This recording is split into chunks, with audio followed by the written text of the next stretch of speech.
Hey guys, Spirit of the Law here. Today I'm going to be looking at one of the Forgotten Empire civilizations, the Magyars.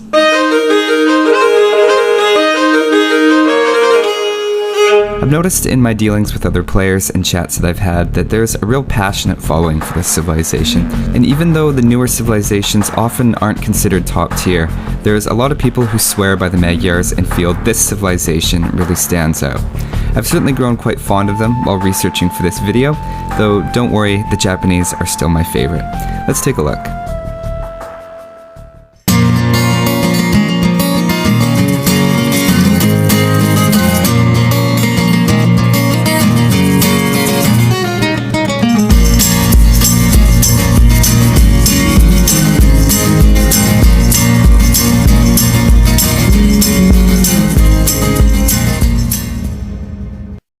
The Magyars are classified as a cavalry civilization, and we'll look at their bonuses in some detail, as well as their unique unit and tech tree.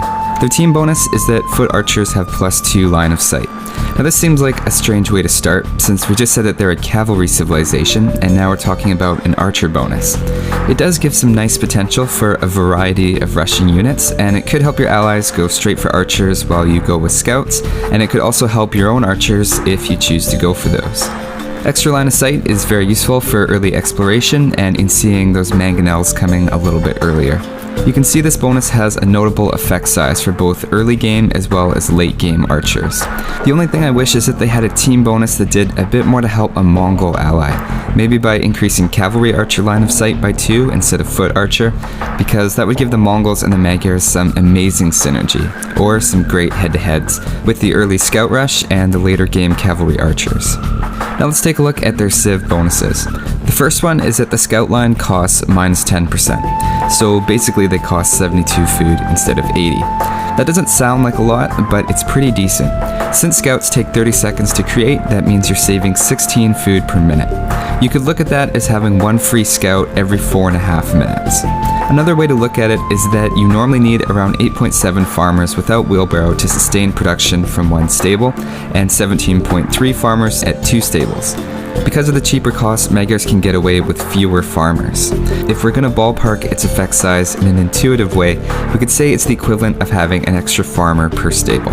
Now with a well-known and unit-specific bonus like that, it unfortunately means you're also predictable, and a few spears make for a pretty obvious and cost-effective counter if someone thinks scouts are on the way.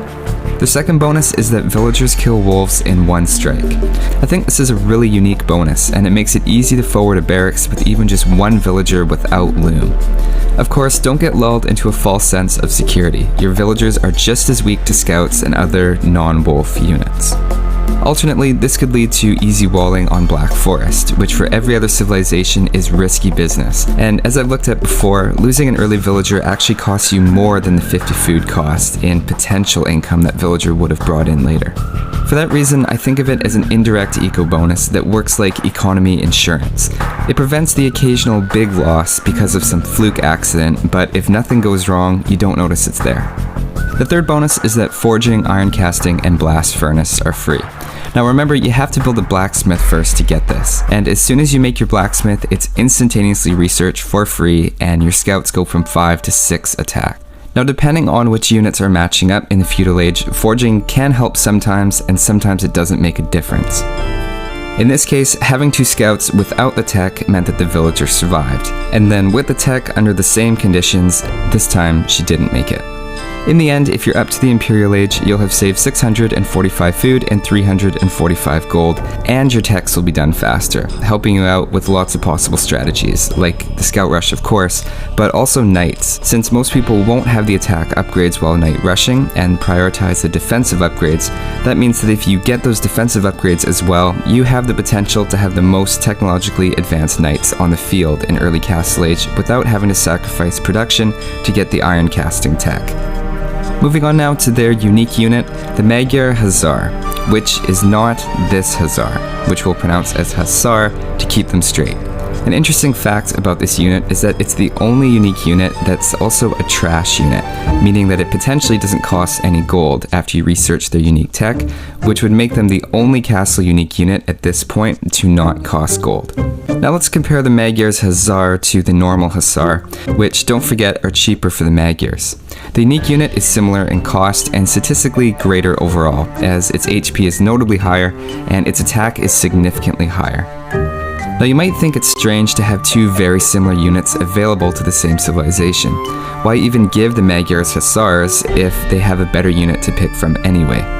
There are a few differences that I want to point out. First of all, the Hussar requires a castle to be built, and as we know, it's easier to spam stables than it is to spam castles.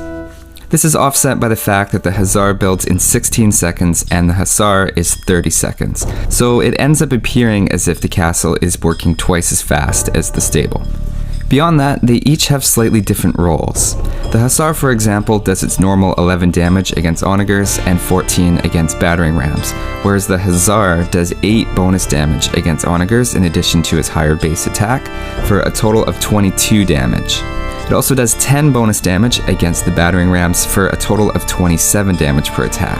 The only thing that makes the Hussar considered anti-siege is its speed, whereas the elite Hussar has that same speed element just with double the damage per attack. On the other hand, the Hussar does 12 damage against monks, killing a base monk in 2 hits instead of 3, along with also having some conversion resistance.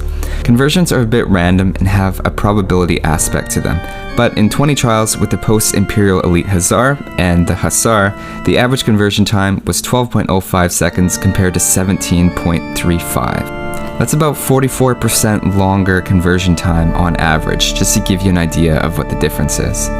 The Hussar also has a much shorter line of sight, with the Hussar's line of sight at 10, the Elite Hussar at 6, and the Paladin's line of sight at 5 tiles. All of this together means that the light cavalry line should be preferred in times when you want to be scouting or against monks.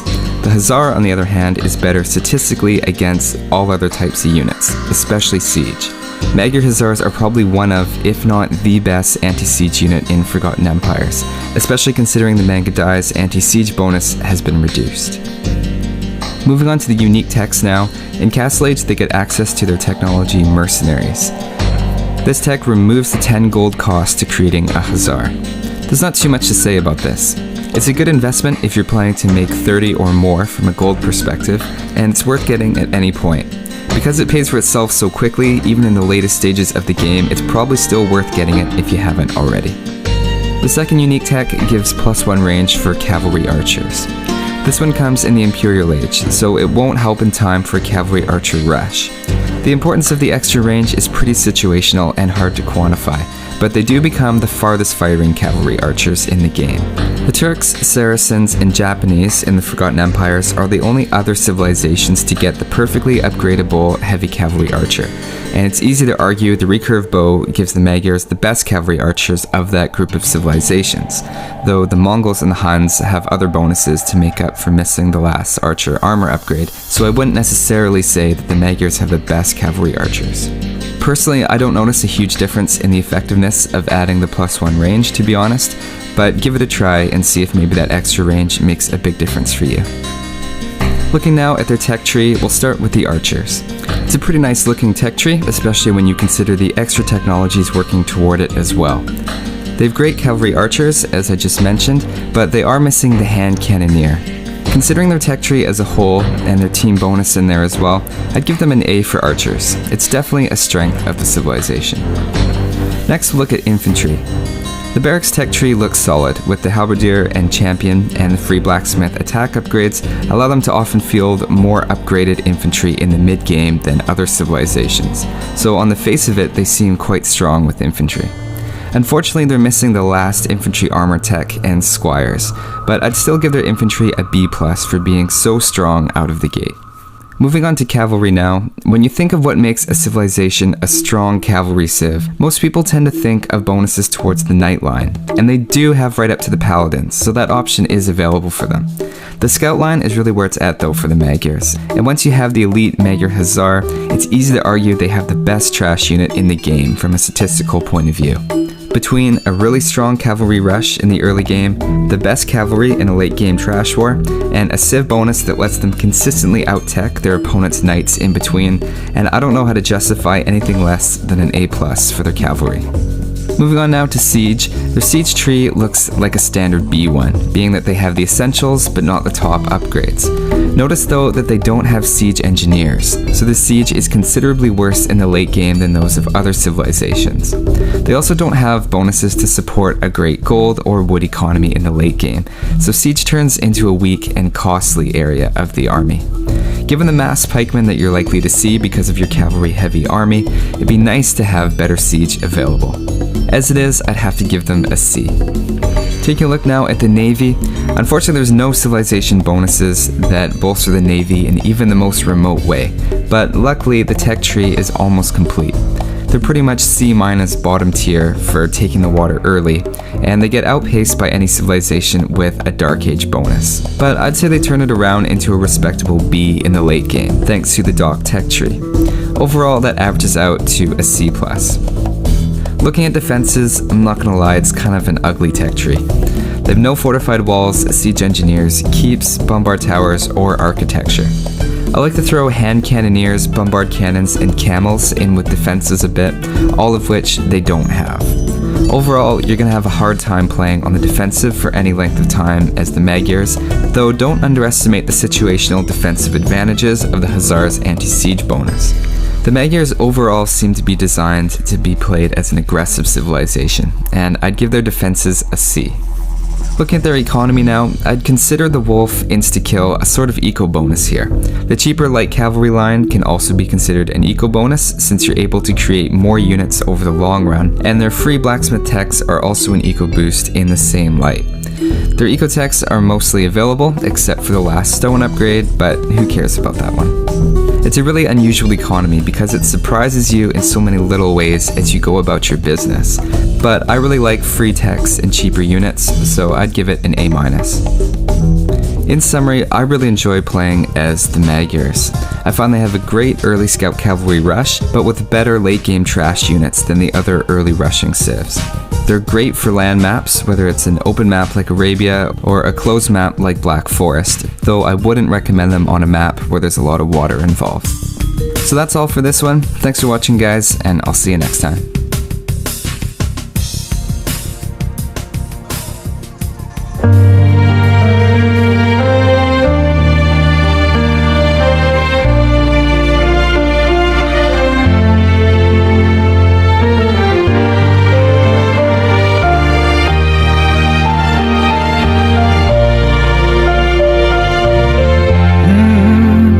يا من صليت بكل الأنبياء، يا من في قلبك رحمة للناس، يا من ألفت قلوبا بالإسلام.